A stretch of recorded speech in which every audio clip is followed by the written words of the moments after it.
Welcome to Week 12 of the Superflexology Start Sit series, a proud member of the Full-Time Fantasy Network. I'm your host, John Bauer. You can find me on Twitter at The Bauer Club. We had to resort to Twitter threads last week, guys, and I feel bad because I felt like I was on my deathbed, and I know you guys were eager. Dan, Mitch, Jordan, he's not here joining us tonight, but I felt bad, and we're going to chalk up the terrible results from last week to not having the show and resorting to the Twitter thread. Tonight, I'm joined by Mitch Sorensen, and that is at DinoMC on Twitter. What's going on, Mitch? I'm glad you're taking all the blame because I don't want to. Those picks were awful. Actually, out of all four of us, you were the only one that did remotely well. And from 2 weeks ago, because I did dust the mic off because it's been 2 weeks since we recorded. 2 weeks ago, you went 1 for 5. So you left the door wide open for us, and we completely crapped the bed last week. So we actually did you a favor. Well, it's hard to compete with excellence, but maybe you guys can pick it up this week. Keep telling yourself that. That's all right. And we are also joined by Dan Lamagna. That's at LC_Dean on Twitter. What's going on, Dan? Hey, good to be back. It hurts not taking advantage of the opportunity we had with Mitch there, John. And, Tyler Boyd, who we picked, he's mad too. He's complaining to the coach, squeaky wheel, so we were probably just a week off. I am ashamed of the Kyle Allen pick, though, so time for redemption this weekend.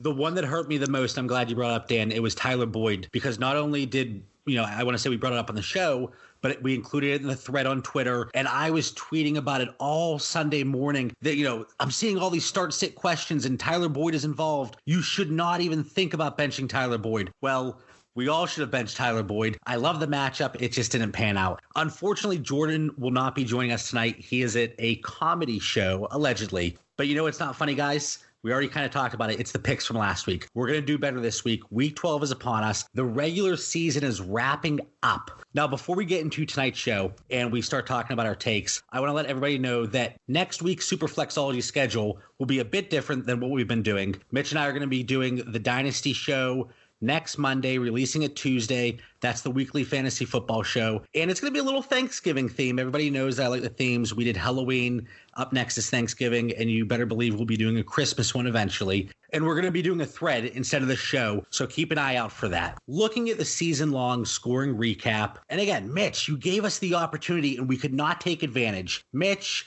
you have 30 points on the season. Dan, you're right behind him with 27. You are within striking distance. You could catch up tonight. No, John, I will catch up tonight.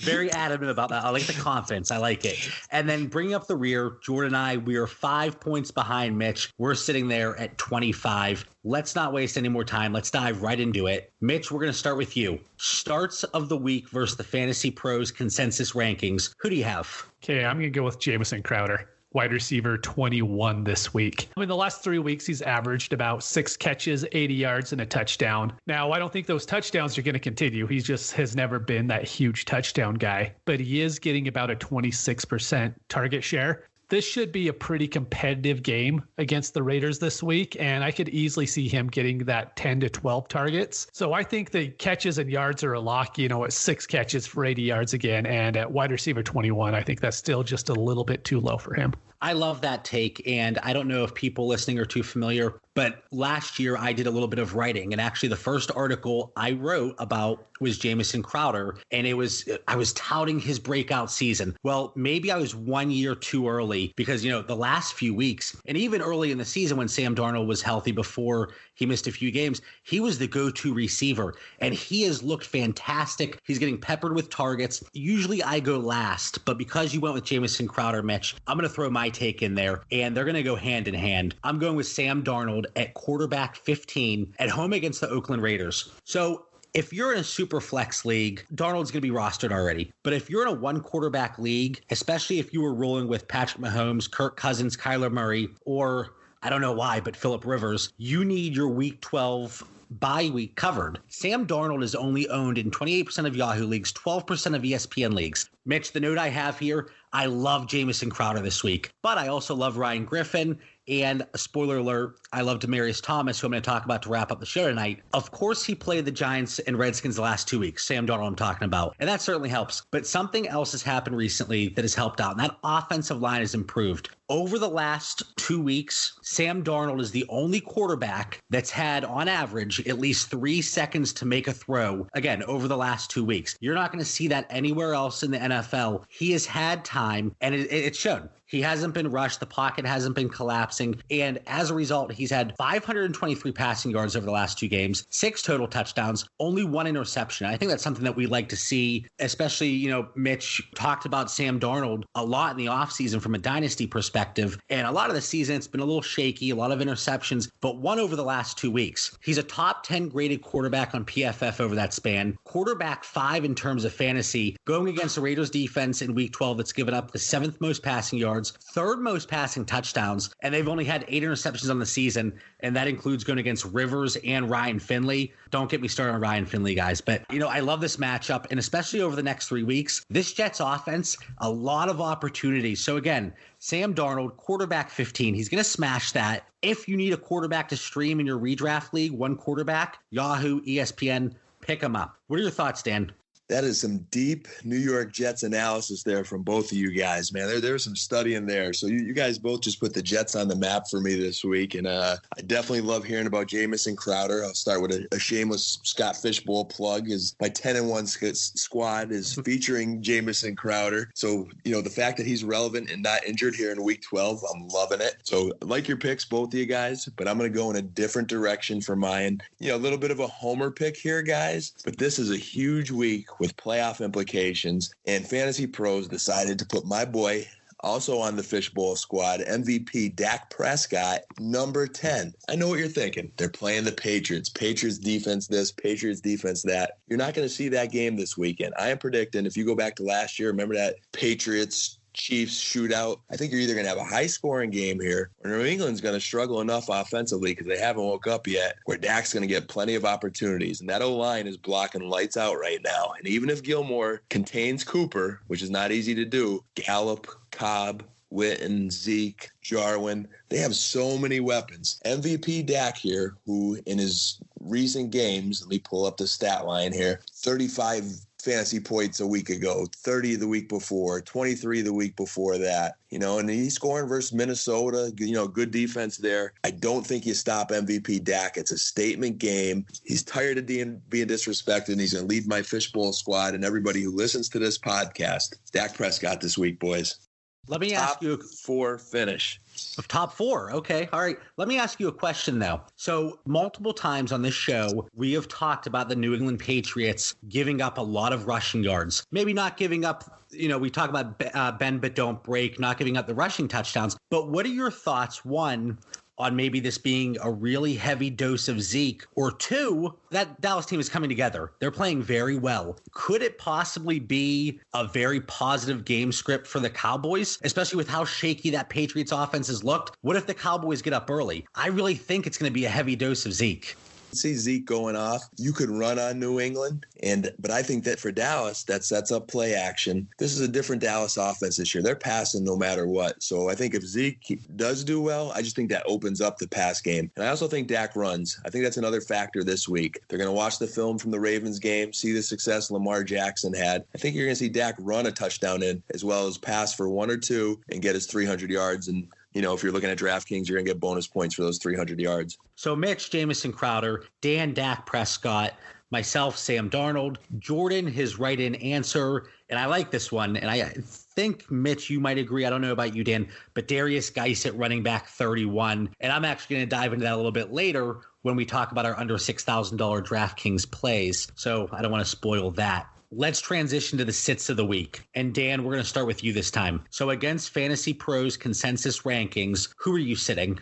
You may have bursted my bubble here, John. I was aware of an ankle injury. I still thought he was going to play, but I'm still going to roll with it. Because I think if he's on your fantasy roster, I think you should trade him, and that is Mohamed Sanu. He's ranked 33rd, and I see him well after 40. Again, even if he did play, if he was healthy, I just think he's overrated in fantasy football. I think his stock shot up with New England. It's always intriguing, when someone gets traded, and everybody's obviously enticed by Tom Brady and the Patriots. But I just stand by he's overrated in fantasy. I've been watching the New England games, especially knowing they were playing Dallas coming up. It's just not a deep ball threat. I think it's a bad matchup this week versus Byron Jones or Chidibe Owize. I think I just mangled his last name, but I just don't see where Sanu gets his points. He's not a red zone target. He's not a deep threat. He ends up with 3 catches for 30 yards, and that's about it.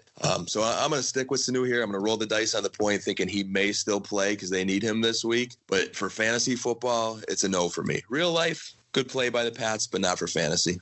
Okay, I was going to ask you if you have maybe an impromptu pick that you can throw in, because it really did sound like he wasn't going to play. But if you want to roll the dice and stick with it, obviously we'll allow it. You may see a tweet out of nowhere, but for right now, as of the recording of this show, I'm going to go with Sanu. And, when we get to DFS and the over 6K sit, that would probably be my backup plan if Sanu is out. So I'll throw that out there. All right. So we're going to stick with Sanu at wide receiver 33 for Dan. Mitch, over to you. Who do you have? So really quick on Sanu, I was going to play him in DFS last week, and I was talking to you, John, and you were like, dude, Tyler Boyd, you got to play Tyler Boyd. So I switched it in all of the whole game. Like, I was pissed because I switched to Tyler Boyd. And then I realized Sanu only got 3 points last week, too. Well, so. That was another. I brought him up when we tweeted out the thread last week. He was in one of my categories. He was my start because I think he was like wide receiver 23 maybe on the Fantasy Pros rankings. So I loved him. I loved Boyd. It didn't matter. They both were rubbish. Yeah, they both sucked. But my sit this week's going to be Phillip Lindsay at running back 17.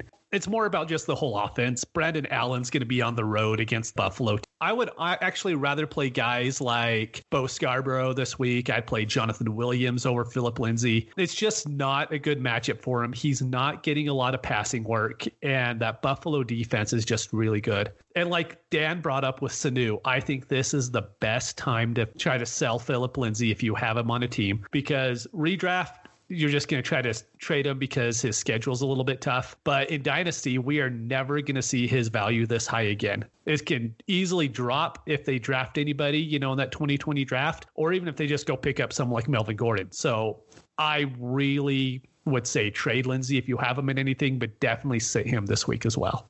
So Dan throwing Mohamed Sanu at us, Mitch, Phillip Lindsay. I don't know if I necessarily agree with Jordan's answer here. And Dan, you might jump through the screen here or the microphone. Jordan has Ezekiel Elliott at running back 5 as his sit of the week.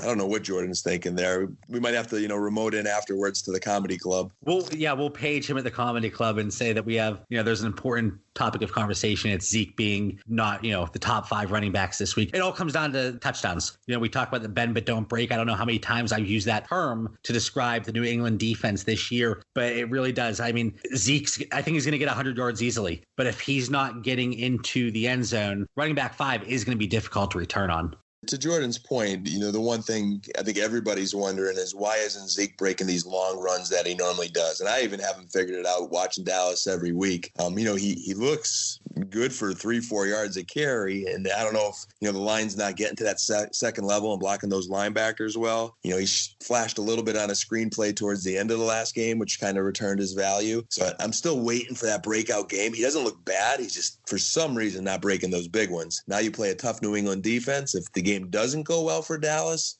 possibly, but yeah, I still stand by. I think he has a good game. Not only is he not breaking off those long gains, he's not nearly as involved in the passing game as he was last year, and that has really hit his value here in 2019. So again, Sanu wide receiver 33, Lindsay running back 17, Zeke running back 5, and Dan, I got to pick on your team again here, and I'm glad you brought up Dak earlier, but initially I was going to go with Randall Cobb, but he's way too low. So I didn't, want to go there. But I'm going with Michael Gallup. Fantasy Pros PPR, they have him at wide receiver 17 going into Foxborough to face the Patriots. He's going to be matched up against Jason McCourty. I've been talking about the wide receiver cornerback matchups all season long. McCourty has only given up 246 passing yards while in coverage with 0 touchdowns. I actually do see this as a big Zeke game. Still, Dak to an extent in the passing game, but I don't think it's going to be Michael Gallup. I think the tight ends are going to be utilized. We talk about Jarwin. Witten's still involved, but we saw what the Eagles did with the tight ends last week. And I think the Cowboys kind of replicate that a little bit. But Michael Gallup, wide receiver 17, I see him more maybe the mid wide receiver 3 range. But wide receiver 17, I can't do it. This is the first week I really don't like any of the Dallas receivers to have a breakout game. I think it's going to be like that Baltimore Ravens offense where they just spread the ball all around. I think Gallup will make a play or two. Cooper might have a play or two, Cobb. But the matchups aren't great to blow up. So good pick. Thank you. I'm surprised that you agree, even though it involved the Cowboys. But, getting through the starts, getting through the sits, let's talk about the DraftKings takes here. Over $6,000 fades. Mitch, what do you got? All right, so this one, it jumped right off the page to me. So they priced up Josh Jacobs, and they're going against the Jets, who have the best success rate against the rush per Sharp Football Stats. They also have the best adjusted line yards per Football Outsiders against the rush. For some reason, he's the 6th highest priced running back on the slate. He's never been above 7K before, and he's only paid off that price twice in the season. I don't see any reason to have Josh Jacobs anywhere close to your lineups this week. Very straightforward. I like it. So in DraftKings, you're avoiding Josh Jacobs. What's he priced at this week? He's 7,400. 7,400. Steep. And so many times we've talked about him in like that 5,000 range, and at that price he's been a bargain. But yeah, 7,400. That's pretty expensive. That is definitely not a Black Friday special there on the price. A little Thanksgiving plug there. You had to get one in. Yeah, of course. I'll get at least one more in here before next week's show. Dan, who do you have? I'm right next door to Mitch on the DraftKings there. One player up. I'm going from Jacobs to Saquon Barkley. I was a little late to the Jacobs sit parade there. I was reading a little bit about the Jets defense earlier, Mitch, so I think you're on the right path, which I don't even want to mix. I'm trying to catch you in our little competition here. But I'm going to say Saquon Barkley, guys, and it's not something you rarely say, but just something's telling me there's something wrong with Barkley health-wise. They're starting to talk about his health more. I'm starting to hear how he's doing a bad job in pass protection. I don't know if that's health-related as well. I think Wayne Gallman, for anyone looking for a deep sleeper on the waiver wire, if he's out there, could be a good pickup in case they shut Barkley down at some point. I've been hearing a little bit of talk about that. They're playing the Bears on the road. Bears have been playing a little bit better defense lately. This is Chicago Bear weather, and at 7,900 in DraftKings, I'm either going up a little bit higher to Kamara McCaffrey, or I'm going down to like a Derrick Henry, maybe our boy Chris Carson. Probably not against the Eagles, but there's just better plays than spending $7,900 with Barkley, so I'm not going there. He has not looked like the Barkley that we've come to know. I can appreciate that. Barkley, 7,900. I'm not going to be looking at him this week. Jordan has another running back. Jalen Samuels at 7,200. My only thing here is if James Conner's out and he didn't practice as of Wednesday, Juju most likely not going to play. Jalen Samuels could get 15 targets, and that is extremely realistic. And if he does that, I think he could return that 7,200. But again, it's very dependent on whether or not James Conner plays. But the over $6,000 fade for Jordan is Jalen Samuels. Mine is going to be very straightforward, short and sweet. Everybody knows how I feel about the Buffalo Bills and Josh Allen. I also love John Brown. I don't love him this week. I talked about Chris Harris several times this year. I had Odell Beckham as a fade whenever he was matched up against him. Chris Harris shut him down. We also talked about Diggs. Well, on the Twitter thread, we had Diggs last week. And if you take away the one play that accounted for over half of his fantasy points, Chris Harris did a fantastic job there as well. But he's going to create some issues for John Brown. At $6,700, there are going to be plenty of other options that I'm going to be looking at. Do I still like him to get 12 to 15 points? Sure. But $6,700, too steep on John Brown this week, especially with that Chris Harris matchup. Dan, what do you think? Because I know you're a Smokey fan.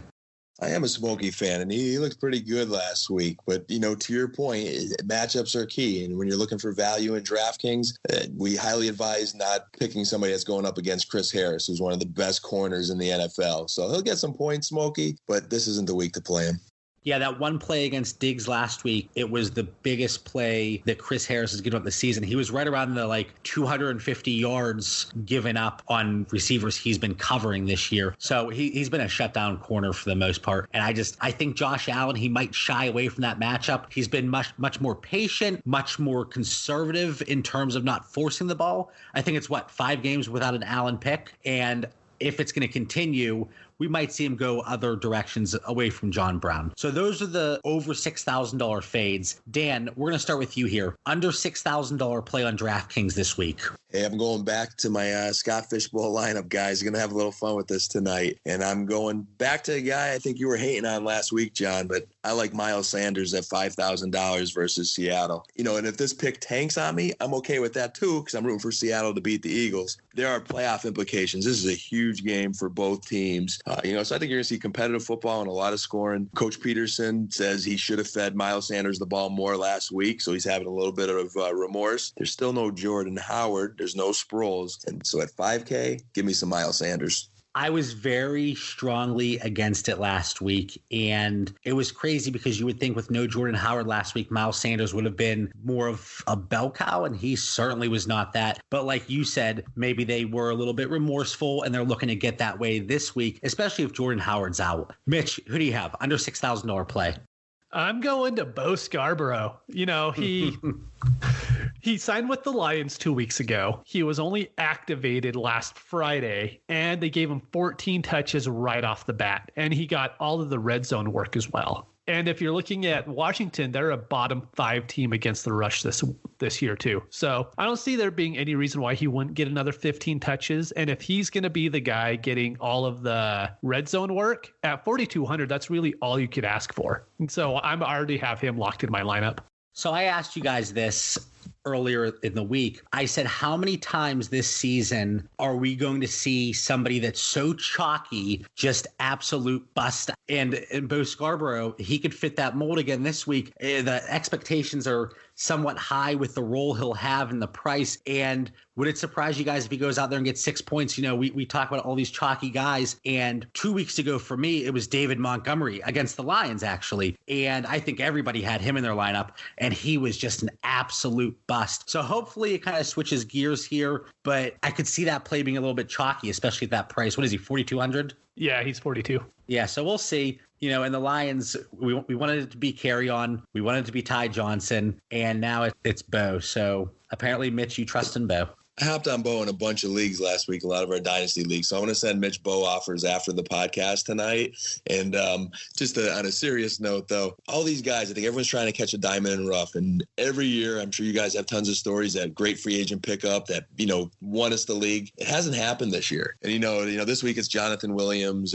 I fell for the Ty Johnson bait a few weeks ago. That guy just hasn't surfaced. So to your point, John, I wouldn't be surprised with a 6-point game. Although he did look good versus Dallas last week. You're not going to get the catches, so that your league format might come into consideration. But we'll see if he's another bust or if this one finally pans out. I don't even want to say it, but you know what I'm going to. And we talk about the super flexology curse because it's a real thing. Mitch, I don't know if you remember, but earlier today, you said to me that there hasn't been that high-end running back to go down yet this season, for an really extended period of time. Barkley missed some time. But to Dan's point, where we really haven't seen that free agent acquisition or that league winner that people got late in drafts, I think part of it is because a lot of these running backs, they're still standing tall. And Mitch, maybe I shouldn't have brought it up, but if one of these high-end running backs does go down, maybe, Dan, that's when we see one of these league winners pop up.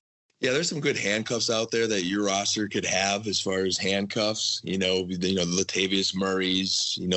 I thought it was Jordan Wilkins of the Colts, but now there's a bunch of guys in their mix. But there's a lot of handcuffs out there that if a guy goes down, I think I tried to get Armstead off you there today, Bauer from the Jags. Fournette ever went down. So there's definitely some guys out there that could break a league. But so far, we haven't had any luck picking anybody up. You're trying to get Armstead from me. I was trying to get Fournette from you. I think we're at a standstill here. That could be a problem. Right. I don't know if we're going to get anything to work out there. So Jordan, he's going to his Bucks actually for an under $6,000 play. Ronald Jones. I know we've talked about him previous in the show, but at $4,800, Jordan likes him under $6,000 play. And I'm going back to somebody that was mentioned earlier, and he was somebody that I was avoiding in every single format last week, but he held up for at least one game. And that's Darius Geis, $4,700, home against the Lions. Yes, I'm picking on them again. As of Wednesday, possibly no Adrian Peterson. And I think they're going to want to get Darius Geis more involved, especially against that porous run defense that is the Detroit Lions. They've been giving up big games to everybody. And I mentioned him earlier, except for David Montgomery of the Chicago Bears. But at $4,700, it seems like a shoe-in as a great return for me. So I have him as the under $6,000 play. Jordan has him as the start of the week over running back 31. Mitch, what do you think? Because I know there's a lot of concern about him holding up in the durability, but do you think he can at least get through one game here against your Lions?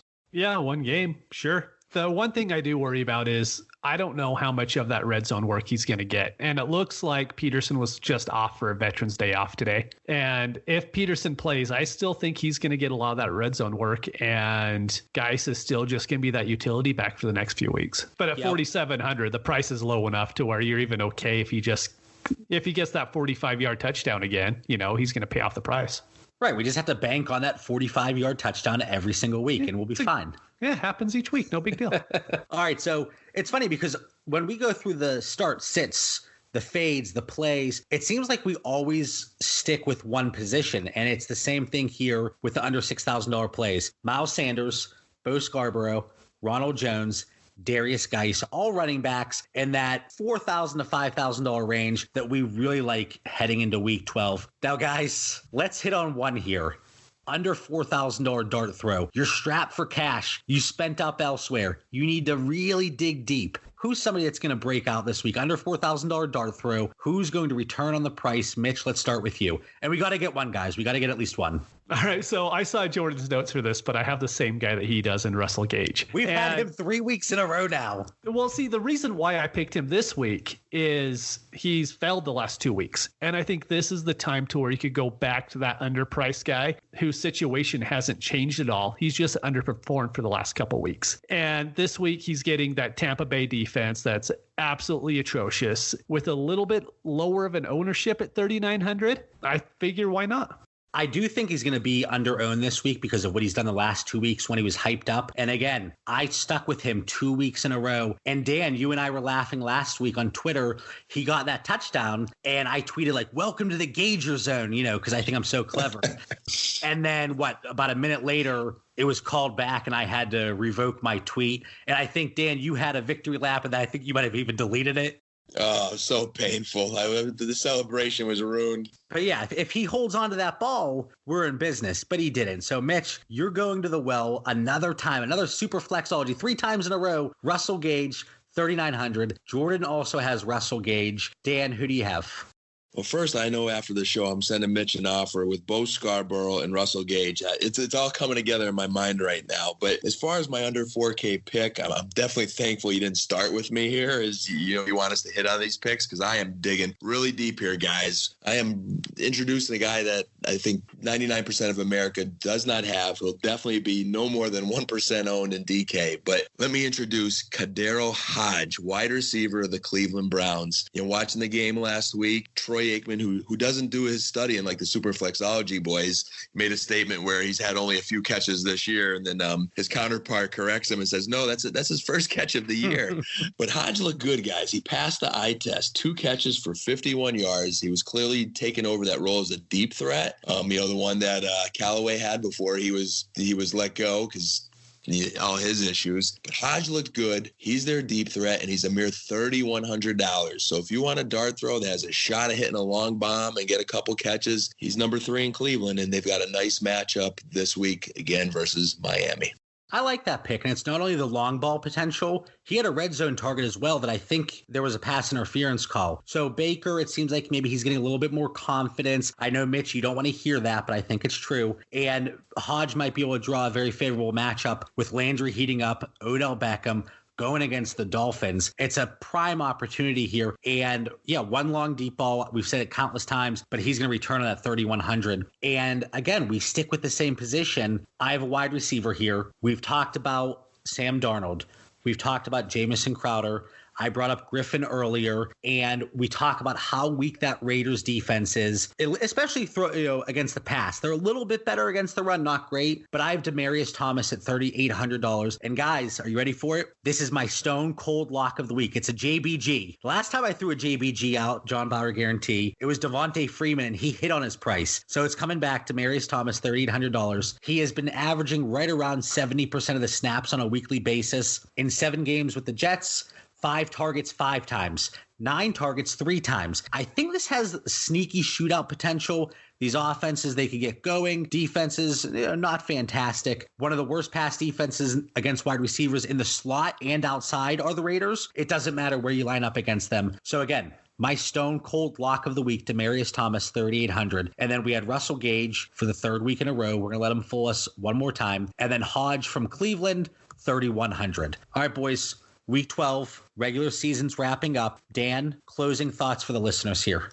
Closing thoughts. I think John Bauer has a Jets stack in the Million Maker this week that's going to win. I just got that vibe. I've never talked about the Jets this much in a while, so I think you're onto something maybe. And final thoughts, for our listeners out there, as we are, here now in week 12, is be aggressive. I mean, this is it. You got a couple weeks to the playoffs. Everyone's trade deadline is either passed or you might be in your final week. So I would try to wheel and deal before that trade deadline happens. If you have fab, free agent budget, let's use it. I mean, there's no waiting at this point. You're making your last minute push for the playoffs here. So good luck to our listeners. Fab, you can't take it with you. Spend it. I completely agree with you there, Dan. I love the aggressive comment. You should be doing that throughout the entire season, but especially now, whether it's redraft, dynasty, if you're there, you're making a push, make the moves now. Week 12, the season's wrapping up. Mitch, over to you. Closing thoughts heading into week 12. So it's not really a closing thought, but I'm going to try something new on Sunday. So, I live out west, and so the early games start at 11 o'clock, and I get up at about 5 o'clock each morning, get some coffee, and start doing research. And I'm always messing around with my DFS lineups and tinkering nonstop. This week, I'm doing something different.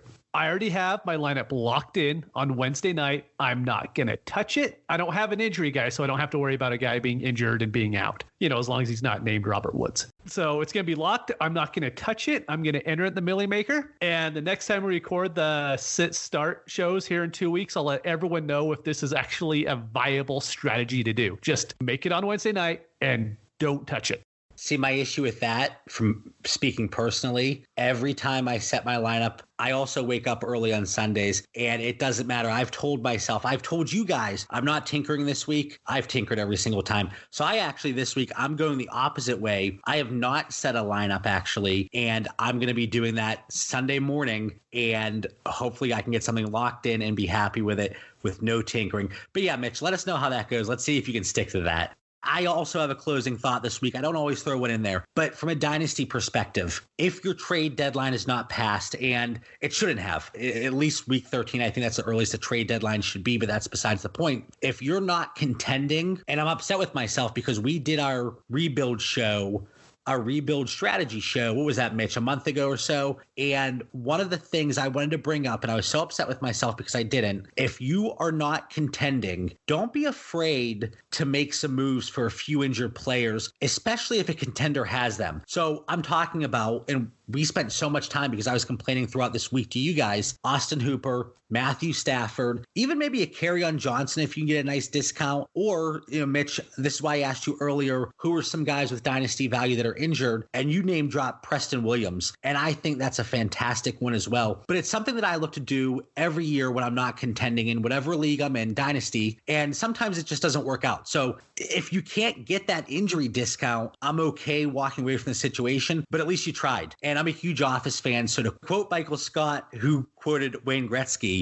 you miss 100% of the shots you don't take. So at least try to make these moves. I know earlier tonight, I tried to make a move involving Josh Allen. I'm rebuilding, but I offered a contending team Josh Allen for his Matthew Stafford and some pieces, and it didn't work out. So guess what? I walked away from it, not before complaining first, but at least I tried. So that's my closing thought for the night. Don't be afraid to try to go out and get those injured players where you can get a nice dynasty discount if it's available.